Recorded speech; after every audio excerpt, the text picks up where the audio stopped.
नमस्कार बच्चों, मेरा नाम है राहुल और आप देख रहे हैं माय सीबीएसई क्लास। वर्कशीट 21, तिथि 21 अगस्त 2020, विषय गणित कक्षा 9। ठीक है, तो वर्कशीट 21 में ये करेंगे हम जो आपके सामने आज आई है। तो इसके बाद चलेंगे हम आगे। ठीक है, जिसे भी इसका हल देखना है, ठीक है, वो वीडियो के एंड में जाके देख सकता है। क्यों? क्योंकि वीडियो में शुरू में मैं आपकी बार ये समझाने वाला हूँ ये सब चीजें, क्योंकि ये सब चीजें जब से आप नहीं समझेंगे, सवाल तो हल कर लेंगे लेकिन आपको समझ में नहीं आएगा कि सवाल आया कैसे। और याद रखना, ये स्टेप बाय स्टेप है। अगर ये स्टेप भी आप स्किप करते रहेंगे तो आगे जो सिद्ध करने वाले आते हैं, प्रूफ करने वाले आते हैं, उसमें आपकी समस्याएं आ सकती हैं। तो जिसको यहाँ से देखना यहाँ से देखे, नहीं तो हल देखना है तो लास्ट में जाके देख सकता है। देखिए इसमें क्या कह रहा है बच्चों, यदि दो रेखाएं एक ही रेखा के समांतर हो तो क्या वे परस्पर समांतर होती हैं? ठीक है, क्वेश्चन ध्यान से दो। तो चलिए शुरू करते हैं। यदि दो रेखाएं एक ही रेखा के समांतर हो, ठीक है, दो रेखाएं एक ही रेखा के समांतर हो तो क्या वे परस्पर समांतर होंगी? क्या वे परस्पर समांतर होंगी? क्या वे तीनों आपस में समांतर होगी? समझ में आया? तो इसी को सिद्ध करना है। तो ये चीजें ध्यान से पढ़ी, जब ये चीजें आप पढ़ लेंगे तभी ये सब चीजें कर पाएंगे। ठीक, तो मैंने इसे सिद्ध कैसे किया है, थोड़ा मैंने इसे में अपने शब्दों में लिखा है। ठीक है, थोड़ा सा बाकी इसी से लिया गया है ताकि आपको ज्यादा कंफ्यूजन ना हो। तो इसमें देखो कहा क्या गया है, आपने पढ़ लिया है। सिद्ध कैसे करेंगे इसे? माना पी क्यू आर तीन रेखाएं हैं, पी क्यू आर तीन रेखाएं हैं, पी क्यू के समांतर है, जो P है वो Q के समांतर है, और जो P है दोबारा P है R के समांतर है। ठीक है, तो ये माना क्यों? ठीक है, क्वेश्चन में कह रखा था दो रेखाएं एक ही रेखा के समांतर हो, ये रेखा इसके समांतर है और ये रेखा भी इसके समांतर है। समझ में आ गया?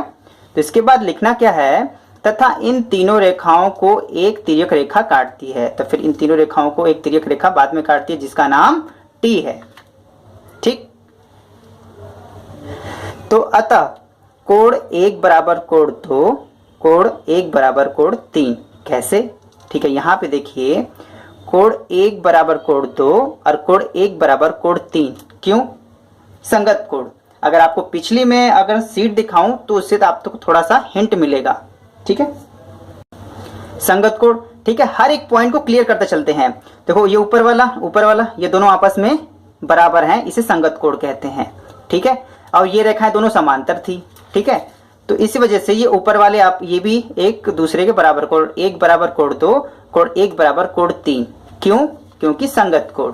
ठीक है, कोण 1 बराबर कोण 2, कोण 1 बराबर कोण 3, संगत कोण। अब ये लिख सकते हैं कोण 1 बराबर कोण 3, जब ये दोनों कोण आपस में बराबर हैं एक दूसरे के, तो कोण 3 बराबर कोण 2 बराबर कोण 3 होगा, चाहे 3 बराबर 2 दोनों लिख सकते हैं, इसलिए कोण 2 बराबर कोण 3। ठीक है, समझ में आया? इससे फिर पेज पलटता हूं मैं दोबारा। अब यहाँ पे क्या रहा है, कोण 2 और कोण 3 संगत कोण है, जैसे आपको पता चला था। ठीक है, मैं यहाँ पे बता, जो ये दोनों कोण थे आपस में संगत, जिस प्रकार से कोण थे, तो ये भी आपके कोण 2 और कोण 3 संगत कोण है, तथा संगत कोण बराबर होते हैं आपस में। ठीक, इस हिसाब से संगत कोण के विलोम के कारण, संगत कोण विलोम के कारण Q समांतर है R के, परस्पर समांतर है। ठीक है, अब मैं इस चीज को अगर आपको संगत कोण के अंतर थोड़ा समझाना चाहूं विलोम के हिसाब से, ये दोनों रेखाएं समांतर होने के कारण ये दोनों कोण आपस में बराबर थे। ठीक, अगर मैं इसी का उल्टा कहूं, अगर ये दोनों कोण आपस में बराबर हैं, ठीक है, तो ये रेखाएं समांतर होंगी। ठीक है, इज दैट क्लियर? एक बार दोबारा बोल देता हूं, जो संगत कोण कैसे बराबर थे, दो समांतर रेखाएं। ठीक है, जब जो तिर्यक रेखा काटती है तो इसके संगत कोण आपस में बराबर होते हैं। अब की बार मैंने ये प्रूफ कर दिया कि इसके कोण बराबर हैं, इसीलिए ये दोनों लाइन समांतर होगी। ठीक है, कोण 2 कोण 3 संगत कोण है, इसीलिए संगत कोण के विलोम के कारण Q R के परस्पर समांतर है। ठीक है, ये समांतर का निशान होता है। ठीक है, उम्मीद है आपको समझ में आया होगा। देख रहे हैं हाथों में कितना पसीना हो रहा है, फैन बंद है पूरी तरह से। ठीक है, तो थोड़ी मैं भी मेहनत कर रहा हूँ, तो आप भी थोड़ी बहुत मेहनत करते रहिए। चलिए अब अपने क्वेश्चन पे चलते हैं सीधे। ठीक है, ये वाला आप इसमें से भी कर सकते हैं, और जिसको समझ में नहीं आएगा इसके लिए अलग से वीडियो बना दूंगा मैं। ठीक है, तो क्योंकि जो ये है वो इस वाले में मैच हो जाएगा, इस वाले में आ जाएगा थोड़ा सा इसका। तो सबसे पहले आकृति 4 में यदि ए बी सी डी और सी डी समांतर है ई एफ, और x अनुपात y अनुपात z बराबर दिया है 3:7, तो x का मान ज्ञात कीजिए। ठीक, तो आपको ये वाला x बनाना है, तो इसके लिए मैंने एक अलग से बना लिया ताकि आपको ये बड़ा बड़ा दिखाई दे। ठीक है, तो यहाँ पे अनुपात दे दिया गया है, तो अनुपात लिख दूंगा मैं, z को मान लूंगा ZA और y को मान लूंगा YA। ठीक है, क्योंकि अनुपात दे रखा है, तो कैसे इसे लगाएंगे आगे देखते हैं हम। इसे ऊपर रहने देते हैं और मैं दूसरे पेपर पर लगाना शुरू करता हूं। पहले मानेंगे, माना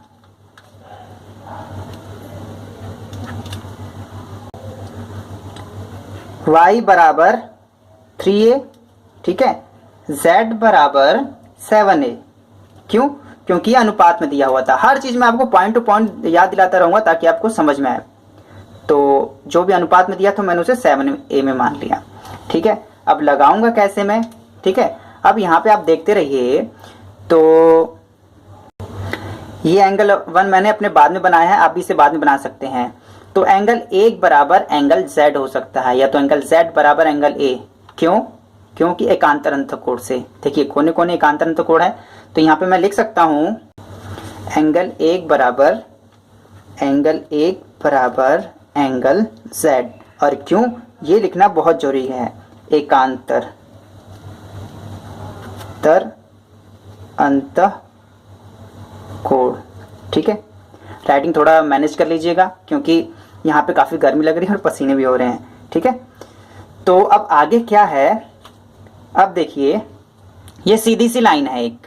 ठीक है, एक सीधी सी लाइन पे 180 डिग्री का एंगल बनता है, आपको याद भी होगा, और एक सीधी लाइन 180 डिग्री का एंगल बनाती है।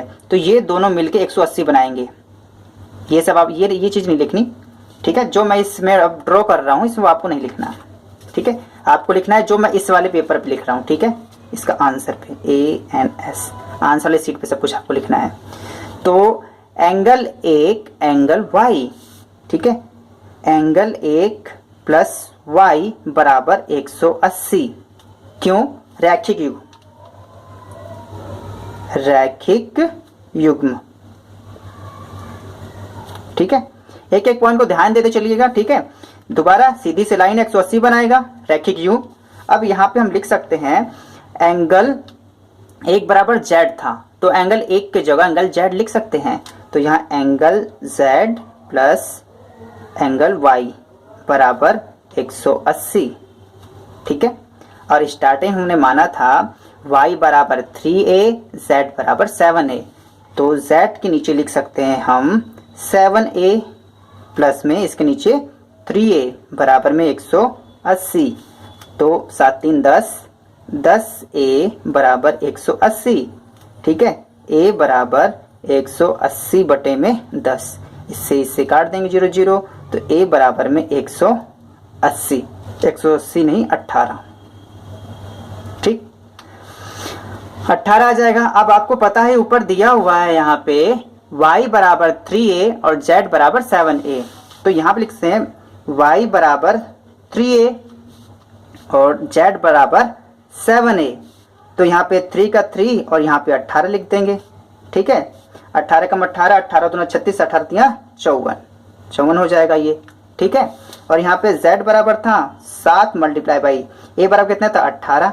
ठीक है, 18 सत्ते 126। ठीक है, आपने अभी y और z का मान निकाला। अभी यहाँ पे देखते हैं, अभी आपको बताना है x का मान। अपने y और z का मान निकाला, तो आगे क्या करेंगे, सिंपल है। y बराबर आपका आ गया 54। ठीक है, और आपका z बराबर आ गया 126। ठीक है, आपको x का मान बताना है। अगर मैं एक लाइन यहाँ पे एकदम रख देता हूँ, ठीक है, तो ध्यान देना एकांतर, तो एक दो समांतर रेखाएं हैं, एक तिर्यक रेखा काट रही है, ये इसके बराबर होगा कोने कोने वाला। तो लिख सकते हैं x बराबर z। तो चलिए लिखते हैं कैसे, x बराबर z। तो यहाँ पे लिखेंगे x बराबर z। क्यों? एकांतर अंतः कोण, एकांतर अंतः कोण। ठीक है, तो आपका z बराबर पता ही था, z बराबर कितना है 126, तो यहाँ पे 126 ANS। ठीक है, उम्मीद है आपको ये चीजें समझ में आ रही होंगी। तो चलिए फटाक से हम अपने अगले क्वेश्चन की तरफ चलते हैं, ये है। ठीक है, तो पढ़ते हैं एक बार क्वेश्चन। तो इसे थोड़ा सा ऊपर कर लेता हूं एक बार। ठीक है, तो यहां देखिए। ठीक है, क्वेश्चन में दूसरा क्वेश्चन में क्या कह रहा है, आकृति 5 मैंने यहाँ बना ली अच्छे से ताकि आपको और अच्छे समझा पाऊं।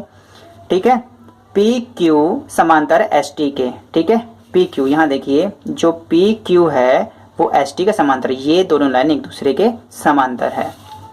ठीक है, तो पी क्यू आर 110 दे दिया गया है, ये 110 दे दिया गया है, 130 दे दिया गया है। तो आपको क्यू आर एस बताना है, क्यू आर एस बताना है। ठीक है, तो चलिए लगाना शुरू करते हैं। तो सबसे पहले आपको इसमें रचना बनानी है। रेखा पी क्यू को ए तक बढ़ाया, इसे यहां तक बढ़ाया डॉट डॉट करते हुए। ठीक है, बढ़ाया, जो आर एस को बिंदु को एम बिंदु पर काटती है। ये जो हमने इस लाइन को बढ़ाया, ये आर एस को एम बिंदु पर काट रही है। इसके बाद क्या है, फिर मैंने हर एक कोण का नाम ले लिया। ठीक है, इसमें आपको जो इसमें सॉल्व किया गया था क्यू एक्स एम, ठीक है, एक्स एम बी, मतलब ऐसे ऐसे इनका नाम ले रखा है। आप ऐसे भी इसका नाम लिख सकते हो, लेकिन मैंने ज्यादा आसान हो ताकि आपको सवाल समझ में आए। जब आप सवाल समझ जाओगे तो आप उस प्रकार से नाम भी लिख सकते हैं। तो मैंने इस एंगल का नाम एंगल 2, यहाँ पे इस एंगल 1, एंगल 3, एंगल 5, 4, 6। ठीक है, 1 2 3 4 5 6 नाम ले लिया, जिससे आसानी सॉल्व करने में आपको मदद मिलेगी। आप कंपेयर कर लीजिए कहीं भी, ठीक है, अदर वीडियो से, इसमें आपको ज्यादा समझ में आएगा। और क्वेश्चन में इसने कहा है पी क्यू, जो पी क्यू है वो एस टी के समांतर है। तो हम ये सब बनाने के बाद लिख सकते हैं पी ए समांतर है एस टी के, जिसे तिर्यक रेखा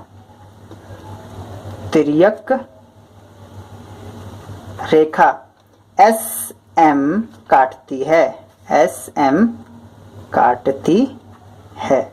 ठीक है, देखिएगा ये लाइन समांतर थी, तो जब हमने किसी आगे तक बढ़ाया तो ये लाइन और एस टी ये दोनों समांतर है और जिसे एक तिर्यक रेखा काट रही है। ठीक, तो इसे हम लिख सकते हैं आगे। ठीक है, मैं दूसरे में लिख रहा हूं, आपको इसी के नीचे लिखना है। मैं इसमें लिख रहा हूं ताकि आपको साथ के साथ इसी के नीचे ही लिखना है, और मैं दूसरे में ताकि आपको साथ के साथ चित्र दिखाई देता रहे। तो हम यहां लिख सकते हैं एंगल 1 बराबर एंगल 2।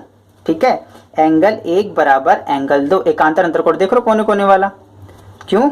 एकांतर अंतरकोण, एकांतर कोण, अंतः कोण भी लिख सकते हैं, एकांतर कोण छोटा से लिख लेते हैं, एकांतर कोण। ठीक है, तो आपको पता होगा कि एंगल 1 बराबर एंगल 2, देखिए एंगल 2 की वैल्यू 130 दी ही हुई थी, तो यहाँ पे 130 लिख सकते हैं। बहुत अच्छा, ठीक है। अब आगे क्या करेंगे, angle 1 plus angle 3, angle 1 angle 3 देख लो, एंगल 1 प्लस एंगल 3 बराबर 180। क्यों? एक सीधी सी लाइन है, ठीक है, जैसे मैंने पिछले बार में बताया था, आपकी बार में वैसा एक सीधी सी लाइन है, दोनों मिलके 180 बनाएंगे। तो एंगल 3 और एंगल 1 क्या लिखेंगे, रैखिक युग्म। ठीक है, तो यही चीज इंपॉर्टेंट होती है आपको लिखने के लिए, क्यों बराबर है रैखिक युग्म से। आपको ध्यान से देखेंगे, एंगल 1 बराबर 130 दिया हुआ था, तो यहाँ पे एंगल 1 बराबर 130 लिख सकते हैं हम। ठीक है, 130 दिया हुआ है, तो 130 प्लस में एंगल 3 बराबर 180, तो एंगल 3 बराबर 180। ये दूसरी तरफ जाएगा तो माइनस हो जाएगा, माइनस 130, तो एंगल 3 बराबर आपका घटा दें कितना आ जाएगा, 50। ठीक है, आंसर नहीं आया है, अभी एंगल आया, एंगल 3 बराबर 50। तो एंगल 3 की वैल्यू मैं यहाँ 50 लिख सकता हूँ, छोटा सा लिखता हूँ ताकि और भी आगे काम आएगा। अब आगे क्या है, जैसे यहाँ पे किया था वैसे यहाँ पे भी एंगल 4 एंगल 5 एक सीधी सी लाइन है, ये दोनों मिलके 180 बनाएंगे। ठीक है, तो लिख सकता हूँ एंगल 4 प्लस एंगल 5। तो दोबारा से यही चीज लिखूंगा, देखते रहना। एंगल 4 प्लस एंगल 5 बराबर 180। क्यों? रैखिक युग्म, रैखिक युग्म। ठीक है, ध्यान देते रहना। ठीक है, रैखिक युग्म। और आपको पता है ये 110 दिया ही हुआ है। ठीक है, एंगल 4, तो यहाँ पे 110 में लिख सकता हूँ, 110 प्लस में एंगल 5 बराबर 180। ठीक है, एंगल 5 बराबर 180, ये प्लस है दूसरे से जाके माइनस हो जाएगा, 110 एंगल 5 बराबर 70। तो यहाँ पे मैं 70 लिख सकता हूँ। ठीक है, 70। आपको बताना क्या है, एंगल 6 बताना था।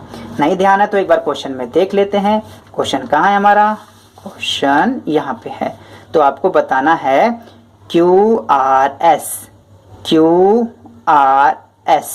ठीक है, तो जो हमारा QRS है वो एंगल 6 मान रखा है। ठीक है, अब देखिए त्रिभुज आपको दिखाई दे रहा होगा एक। ठीक है, त्रिभुज, तो एंगल 3 5 6। ठीक है, सॉरी इसमें नहीं लिखेंगे, इस वाले में लिखेंगे। यहाँ पे एंगल 3 एंगल 5 एंगल 6 बराबर 180। अब ये कहेंगे 3 मिलकर 180 कैसे है? तो आपको याद होगा त्रिभुज के तीनों अंतःकोणों का योगफल 180 होता है। तो यहाँ पे लिखेंगे त्रिभुज के तीनों अंतःकोणों का योगफल, त्रिभुज के तीनों अंतःकोणों का योगफल। ठीक है, तो आपको पता हो 2 ही दिया गया आपको, एंगल 3 एंगल 5। एंगल 3 कितना है आपके पास? 50। एंगल 5 कितना है? 70 प्लस एंगल 6 180। तो इन दोनों को जोड़ देंगे, 7 5 12, 120 प्लस एंगल 6 बराबर 180। एंगल 6 बराबर 180, ये प्लस उधर जाके माइनस हो जाएगा, माइनस 120। ठीक है, तो इसमें से एंगल 6 बराबर घटा देंगे, 180 में से 20 जाएगा तो बच जाएगा 60। ठीक है, सॉरी दिखाई नहीं दे रहा था, मैं देखो कैमरे की तरफ से ध्यान था, टेक्निकल टीम नहीं थी, थोड़ा सा आप एडजस्ट कर लीजिएगा। और एंगल 6 ये आपका आंसर हो गया, ANS। ठीक है, अब जैसे कि यहाँ पे सॉल्व है आपका एंगल का पूरा नाम लेके, जब आप ये चीजें समझ जाओगे तो एंगल का पूरा नाम भी लिख सकते हो यहाँ पे, तो आपको और अच्छे समझ में आएगा। उम्मीद है आपको ये जो वर्कशीट है काफी अच्छे से आई होगी। ठीक है, जय हिंद जय भारत। माई CBSE क्लास के इस वीडियो को देखने के लिए धन्यवाद।